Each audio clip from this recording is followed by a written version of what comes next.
Dear students, आज की class में हम 12th क्लास की यूनिट फर्स्ट जिसका नाम इलेक्ट्रोस्टैटिक्स है उसकी आइडेंटिटीज़ के बारे में बताएंगे। तो हमारी हेडिंग है all identity related to electric field intensity, electric potential and electric capacitance. सबसे पहली आइडेंटिटी हमारी आती है इलेक्ट्रिक चार्ज, जिसको क्यू के द्वारा डिनोट किया जाता है। Q equals to I into T, जहाँ पर आई इलेक्ट्रिक करंट है और टी टाइम है।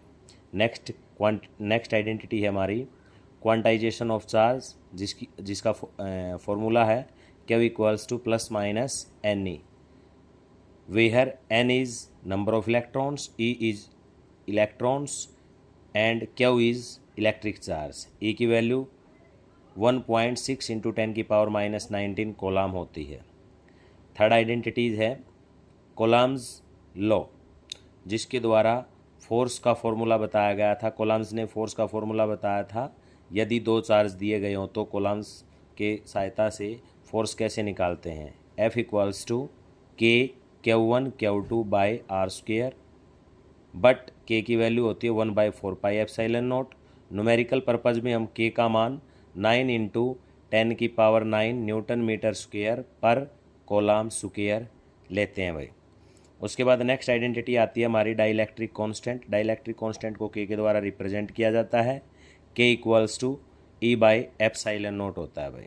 एप्साइलन का अर्थ है परमिटिविटी ऑफ मीडियम और एप्साइलन नोट का अर्थ है परमिटिविटी ऑफ वैक्यूम या फिर फ्री स्पेस। नेक्स्ट आइडेंटिटी आती है लीनियर चार्ज डिस्ट्रीब्यूशन। लैम्डा के द्वारा रिप्रेजेंट करते हैं। Lambda equals to Q by L, या फिर हम इसको क्यू बाई डी एल से भी डिनोट कर सकते हैं। नेक्स्ट आइडेंटिटी है सरफेस चार्ज डिस्ट्रीब्यूशन, जिसको डिनोट किया जाता है सिग्मा के द्वारा। Sigma equals to Q by A, या फिर हम इसको लिख सकते हैं D Q by D A. Next identity पर चलते हैं। हमारी नेक्स्ट आइडेंटिटी है volume charge distribution. Volume charge distribution को रो के द्वारा रिप्रेजेंट किया जाता है। Rho equals to Q by V, या फिर क्यू बाई वी को लिख सकते हैं D Q by D V. D जो लगा हुआ है यहाँ पर, ये रिप्रेजेंट करता है change in charge per unit change in volume. Next identity है हमारी electric field inside any object will be zero. तो ये आइडेंटिटी है कि किसी भी ऑब्जेक्ट के अंदर इलेक्ट्रिक फील्ड की वैल्यू जीरो पाई जाती है। नेक्स्ट आइडेंटिटी आती है electric field intensity. Simple electric field intensity ई के द्वारा डिनोट किया जाता है। ई का फॉर्मूला रहता है फोर्स अपॉन चार्ज। फोर्स को एफ के द्वारा डिनोट करते हैं, चार्ज को क्यू के द्वारा डिनोट करते हैं। नेक्स्ट आइडेंटिटी आती है electric field intensity at a single point charge. Electric field intensity का फॉर्मूला रहेगा सिंगल पॉइंट चार्ज पर क्यू अपॉन 4πε0 आर स्क्वेयर, या फिर हम 1/4πε0 की बजाय न्यूमेरिकल पर्पज़ में के का यूज़ करते हैं तो फार्मूला बनेगा K Q by R square. Next identity आती है डाइपोल मोमेंट। डाइपोल मोमेंट का फॉर्मूला, डाइपोल मोमेंट को डिनोट किया जाता है पी के द्वारा। P equals to Q into 2a। 2a होती है डाइपोल मोमेंट की स्मॉल डिस्टेंस। नेक्स्ट आइडेंटिटी आती है हमारी electric field lines started from positive charge and ending at negative charge. तो इलेक्ट्रिक फील्ड लाइंस हमेशा प्लस के चार्ज से शुरू होती हैं और माइनस के चार्ज पर जाकर ख़त्म हो जाती हैं। नेक्स्ट आइडेंटिटी है electric field intensity on axial line. E equals to P into 2r by 4πε0 into R square minus A square का whole square.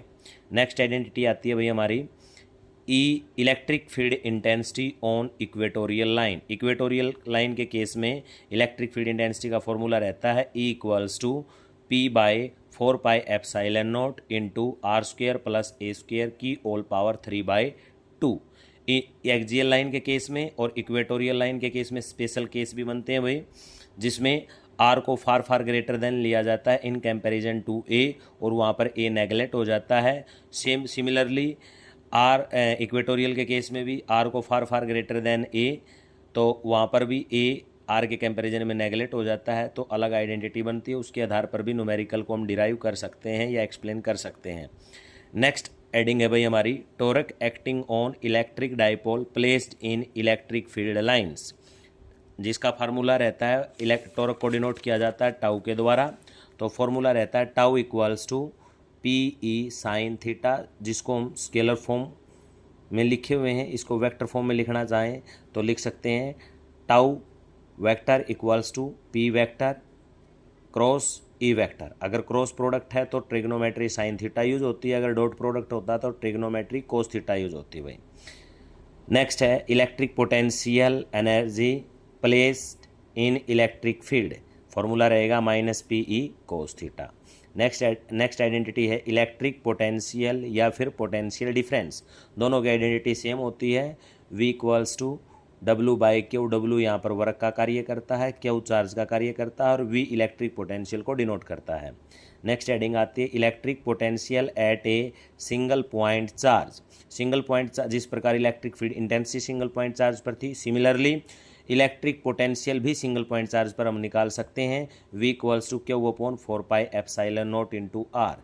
Electric field intensity में आर स्क्वायर था, इलेक्ट्रिक पोटेंशियल के केस में खाली are है। Next heading आती है हमारी electric potential at a point due to electric dipole. Electric potential electric dipole की रिस्पेक्ट में कैसे निकालते हैं, तो V equals to P cos theta by 4 pi epsilon not into R square minus A square cos square theta. Next identity आती है gradient of potential. Gradient of potential equal होता है D by D R. Next heading है भाई electric potential due to two charges. Electric potential अगर दो charge दिए गए हो तो कैसे निकाल। Electric potential due to 2 point charge, अगर 2 पॉइंट दिए गए हैं तो हम इलेक्ट्रिक पोटेंशियल कैसे निकालते हैं, V equals to Q1 into Q2 by 4 pi epsilon not into R. Next identity आती है हमारी इलेक्ट्रिक फ्लक्स। इलेक्ट्रिक फ्लक्स का फॉर्मूला रहता है phi equals to E A cos theta. यहाँ पर ds भी लिखा हुआ मिलता है, ds को हम ए की फॉर्म में भी लिख सकते हैं क्योंकि ds का अर्थ भी सरफेस एरिया होता है। नेक्स्ट हेडिंग है according to Gauss theorem electric flux का फॉर्मूला होता है Q by epsilon not. Electric capacitance का फॉर्मूला होता है C equals to Q by V। Next identity आती है capacity in parallel plate, C equals to A epsilon not by D। D है दो प्लेटों के बीच की डिस्टेंस, A उनका एरिया है, epsilon not permittivity of vacuum है। नेक्स्ट आइडेंटिटी आती है equation of capacity in series grouping of capacitor. तो 1 by C S equals to 1 by C1 plus 1 by C2 plus 1 by C3। Next identity आती है equation of capacity in parallel grouping of capacitor. तो वो identity रहती है CP equals to C1 plus C2 plus C3। अगर आपसे पूछा जाए कि किसकी कैपेसिटी ज़्यादा होगी सीरीज या पैरेलल में से, तो हम बोलेंगे पैरेलल की कैपेसिटी सीरीज़ की कैपेसिटी के कंपैरिजन में ज़्यादा होगी, क्योंकि पैरेलल के अंदर कैपेसिटी ऑफ कैपेसिटर को ऐड किया जाता है डायरेक्ट, और पैरेलल के अंदर उसको फ्रैक्शन की फॉर्म में लिखकर तब ऐड किया जाता है। तो डायरेक्ट वैल्यू फ्रैक्शन के कंपैरिजन में बड़ी होती है, इसलिए कहा जाएगा value of capacity in parallel grouping of capacitor is greater than value of capacity in series grouping of capacitor. Next identity आती है भाई हमारी एनर्जी स्टोर्ड इन कैपेसिटर। तो फार्मूला रहेगा E equals to half CV square, या फिर E equals to half Q into V, या फिर E equals to half Q square by C। Next identity आती है common potential between two capacitors. तो V equals to C1V1 plus C2V2 by C1 plus C2। और last identity है इस unit की loss of energy on sharing charges. तो E loss of energy का formula आएगा C1 into C2 into V1 minus V2 का square whole square by 2 C1 plus C2। तो dear students, उम्मीद करता हूँ आपको समझ में आया होगा, तो घर पर इसको अच्छे से पढ़ें। Thank you.